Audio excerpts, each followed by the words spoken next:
Bismillahirrahmanirrahim. Assalamualaikum warahmatullahi wabarakatuh. Perkenalkan, nama saya Andini Wulandari Samsul, Stambuk Q1A1 18155.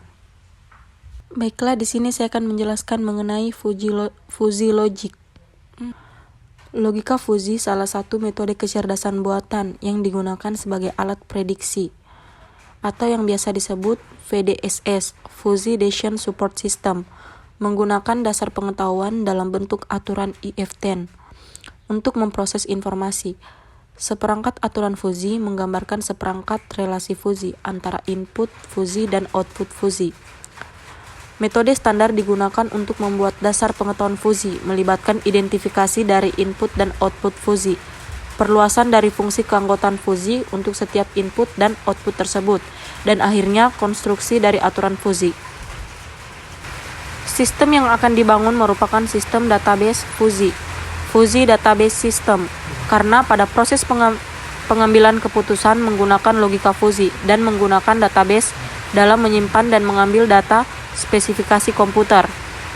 Model yang digunakan pada database fuzzy ini adalah model Tahani, yang masih menggunakan relasi database yang bersifat standar, dengan lebih menekankan penggunaan fuzzy pada beberapa file dalam tabel-tabel yang ada pada database tersebut dan pada perhitungan matematisnya.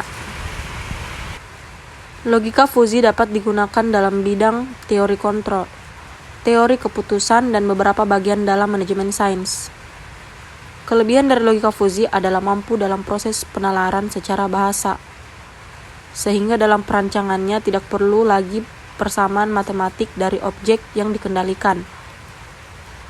Adapun salah satu contoh dari aplikasi logika fuzzy dalam kehidupan sehari-hari adalah di tahun 1990, pertama kali dibuat mesin cuci dengan logika fuzzy di Jepang.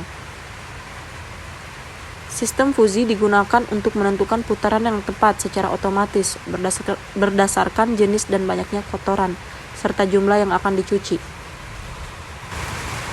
Fuzzy logic diterapkan pada banyak bidang, di antaranya yang pertama, teori kendali hingga inteligensia buatan, digunakan kedokteran dan biologi, diagnosis penyakit pasien, penelitian kanker, dan sebagainya.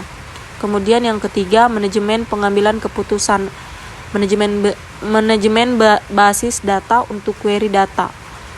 Yang keempat, tata letak pabrik yang maksimal, penentuan jumlah produksi berdasarkan jumlah stok dan permintaan. Kemudian klasifikasi dan pencocokan pola.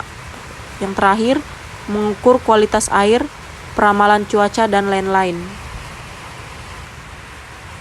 Slide selanjutnya yaitu sistem pengambilan keputusan menggunakan logika fuzzy pada studi kasus pemilihan handphone dengan metode fuzzy model Tahani yang dibuat oleh Denny Cristiono. Ditunjukkan untuk menangani pencarian handphone yang sesuai dengan kriteria-kriteria dari konsumen. Sedangkan pada sistem pemilihan spesifikasi komputer yang akan dibuat, terdapat pencocokan antara item yang satu dengan yang lain.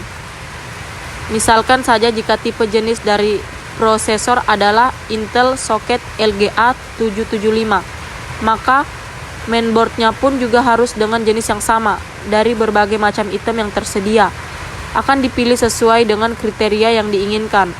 Untuk selanjutnya digabungkan menjadi suatu paket yang utuh.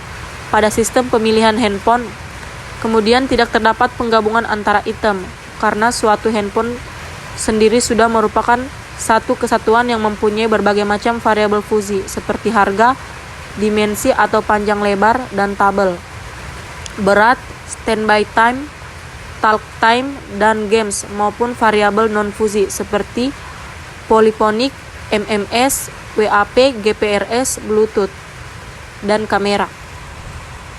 Demikianlah penjelasan mengenai fuzzy logic. Lebih dan kurangnya mohon dimaafkan. Saya akhiri dengan ucapan wabillahi taufiq walhidayah. Wassalamualaikum warahmatullahi wabarakatuh.